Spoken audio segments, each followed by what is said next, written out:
Welcome to Game Data. This week I wanted to follow up with y'all about the Samsung Galaxy Z Fold 3 5G. It's been a few months since I switched to the Fold as my primary device, and while my initial impressions are still pretty representative of how I see the device today, there were a few things that I couldn't mention in the original video, because I couldn't speak to them accurately after only a couple weeks with the device. So I figured I'd wait a few months before coming back to the topic. If you haven't already, I recommend checking out my first video before this one to see where I stood after only a few weeks with the device. Okay, with that out of the way, let's dive right in. Our first topic today is battery life. Now, you can find a ton of reviews from around launch stating how battery life was reflected for reviewers on artificial tests or after a few days or a couple weeks using the device. And from others' reports, the battery life doesn't appear to be anything special, with, for example, Android Authority's buyer's guide claiming about 5 hours of screen on time to take the device from 100% down to around 20%. From my experience, I'm getting similar results. I'm starting my workday with a full battery at around 8 a.m. and going to bed at midnight with about 25 to 30% left on a typical day. On average, that's meant about 4 hours of screen on time throughout the day, with 4 to 8 additional hours of streaming audio to a Bluetooth speaker. During my workday, I'm scrolling through Tumblr and Twitter, checking emails, reading tech news, listening to music and podcasts, and doing some light gaming. Unlike some smartphones I've used in the past, regular usage doesn't really seem to phase the Fold too much, which is pretty fantastic. The only times I've really seen my battery dip low enough that I need to charge it before bedtime have been during multi-hour sessions of Pokemon Unite or using wireless decks with my smart monitor. I've really had to go out of my way to make this device sweat, and have turned on the setting to limit my battery's max charge to 85% most days to help with its overall lifespan. All that is also with a rather large asterisk though. On average, I spend most of the day using the outer screen and only open the phone to use the inner screen for a couple of hours in the evening, or, while playing games. That definitely helps my battery life a bit, and is probably how Samsung intended most people to use this device on a daily basis. However, if I tried using the Fold open all day, I have a feeling I'd see a large hit to my battery life as a result. Additionally, I've had the screen at 120 Hz adaptive refresh rate every day since I first got it, and turning it down to only a max 60 Hz could help further increase the battery life. So it's definitely possible to tweak this device a bit to either squeeze out more battery life or run the battery down faster. Either way, the battery lasts all day, and I'm pretty happy with that. To the benefit of battery life overall, the outside screen still feels more than capable to handle most tasks. Scrolling through timelines, responding to messages, finding the right song from the Persona 5 soundtrack on Spotify, all of that works well. Unfortunately, I keep feeling like the dimensions could be tweaked a bit. I'm still a fan of the height and width of the screen in general, but the extra large left-hand bezel created by the hinge makes the device feel a bit uneven. That extra space is definitely a compromise of the current design created by the massive hinge mechanism Samsung's created. And, don't get me wrong. They've done a pretty great job with that hinge, and props to them for making everything dust and water resistant. Just in a market where edge-to-edge displays with the smallest possible bezels are the norm, that extra chunk of unused real estate makes the outer display feel a bit chunkier than necessary on occasion. An awkward place to be for such an expensive device. And given how much the outside screen has advanced from the Fold 1 though, I'm also willing to give Samsung the benefit of the doubt here, that they're working to make everything feel a bit less awkward in the future. But ultimately, the design of the Fold 4 will tell us if giving them that benefit is actually worth it. For now, the best I can say about the current design is that it helps reduce accidental touches and allows the inner screen to be a tad wider when I open up the phone. Complaints aside, when the Fold is actually opened up, that inside screen is pretty fantastic. The feel of the glass-stick screen is pretty great, and I found myself caring less about handling it with a ton of caution as I continue to use it more. I'm still not forcefully jabbing my fingers into the display or anything, but I've had no issues using on-screen controls for extended Pokemon Unite play sessions or brief sessions streaming from my consoles. For sliding controllers, like those used in many mobile games, the screen feels comfortable with just enough reduced resistance compared to standard glass displays that I can actually play for hours without fingers or hands feeling fatigued.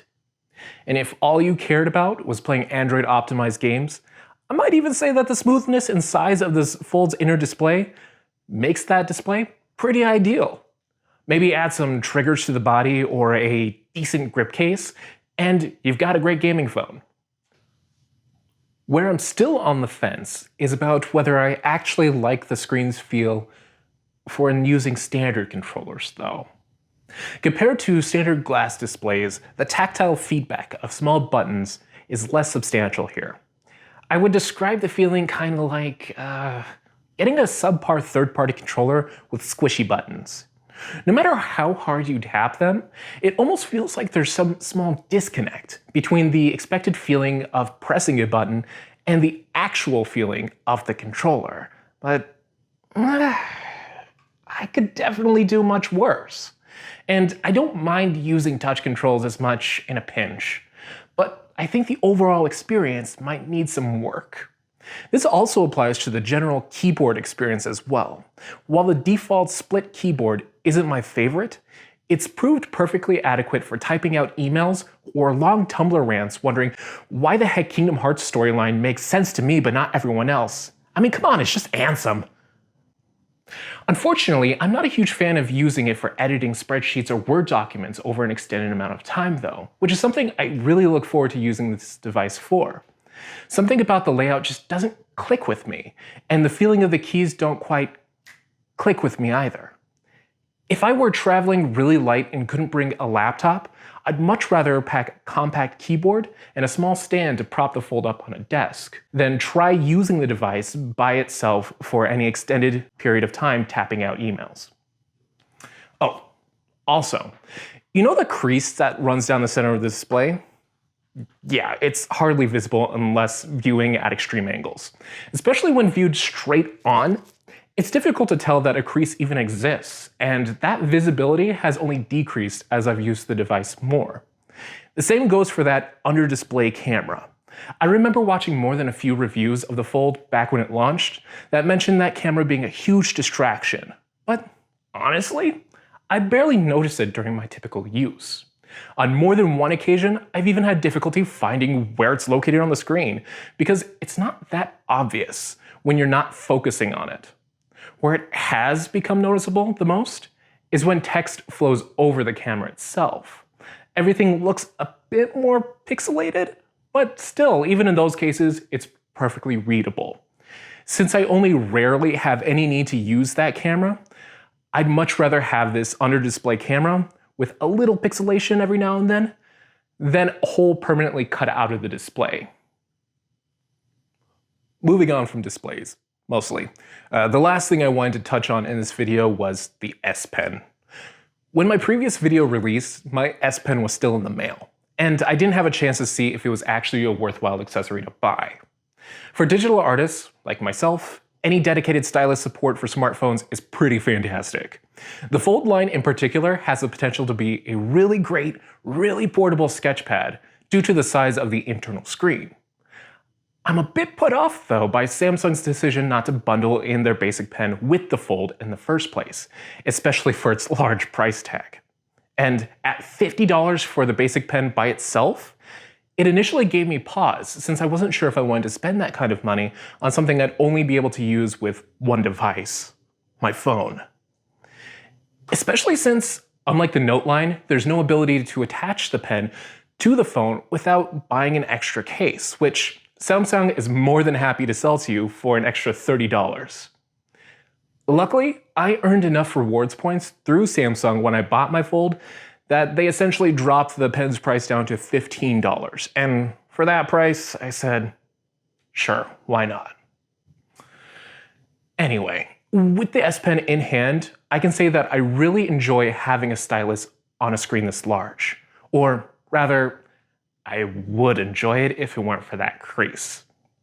To be clear, the pen itself feels great to use on the screen, both for sketching and general navigation, although the screen itself could use a bit more traction to make the pen feel less like it's skating across the screen. A matte screen protector might actually work wonders in this case. There's also a learning curve with the pen's pressure sensitivity.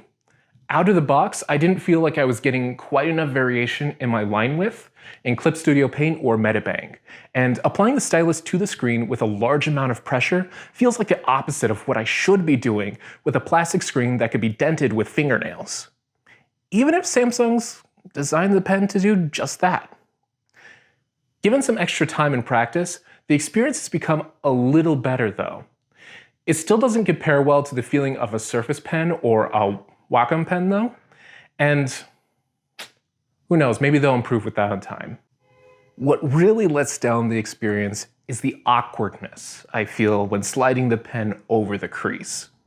If the screen were as small as, say, the Z Flip 3, not being able to cleanly slide the pen from one half of the screen to the other would be a deal breaker. With the size of the Fold though, it's more of a limitation to work around than anything. General navigation is fine, but detailed line work in Clip Studio Paint is kind of difficult on the device unless I work on only half of the screen at once. Coloring and general image editing don't feel as bad though, since there's typically less need to draw long precision lines when doing either. And if I had nothing else, I could definitely grow accustomed to the Fold's limitations while sketching or editing. However, that's definitely not the case. My Surface Duo feels oddly better to use since the separation between screens helps define exactly where my pen can and can't travel. Plus, I have a few Surface Pros lying around that are pretty great for the same task. For anyone looking for a digital sketchpad around the size of the Fold, I might actually recommend something like the Tab S7, Surface Go, or 2021 iPad mini, depending on what operating system they'd want to use. All of them cost much less than the Fold and will offer much cleaner experiences, just, they don't fold in half and fit in your pocket as well. For certain, the addition of S Pen support in this generation of Samsung Fold is a fantastic step forward. Unfortunately, until Samsung manages to create a folding screen without a deep crease, these devices will always be imperfect for using the pen for more than signing a document or navigating Android in general. For now, they have a huge learning curve that people need to work around, and that's probably not best for an $1,800 device. So where does the Fold stand? Looking at the Fold several months later, the battery has been pretty exceptional for my uses over time, with a full day's use being fairly easy to pull off. My only real complaints about the screens have been small design decisions and some potential need for tweaks to certain touch input experiences. The S Pen itself, which is more than capable, could also benefit from tweaks to screen design, mainly that there's a large crease that makes smooth line work a bit awkward. Everything else about this device continues to be a joy to use. I'd say it's still an easy recommendation for anyone on the market for a high-end, expensive smartphone that allows for more productive use cases. Potential buyers just have to recognize that the current design and form factor might add a few additional quirks they might need to work around. Now, given all of that, how are y'all feeling about the Fold? Is there anything you're still curious to know about the phone? Let me know down in the comments. I have some final videos coming out covering the device, demonstrating S Pen usage, and talking about the state of foldables in general. Make sure you get subscribed to that so you can check out both videos as soon as they launch. Also, if you like this video, go ahead and give it a hearty click to the like button. I've been enjoying seeing y'all's thoughts on videos so far, and I really appreciate everyone who's been watching along. It's been quite the experience for me, and I hope you guys are having as much fun as I am. Until next time, catch you later.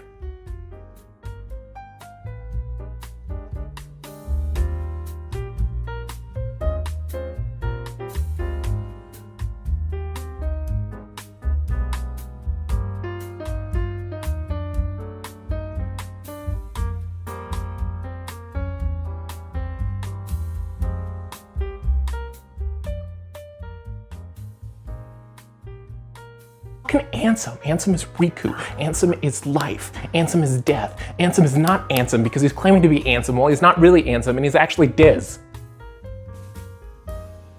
That makes sense. Look it up. We're gonna keep this so you can put that rant in at the end as a tag. Okay? Composure. A scene.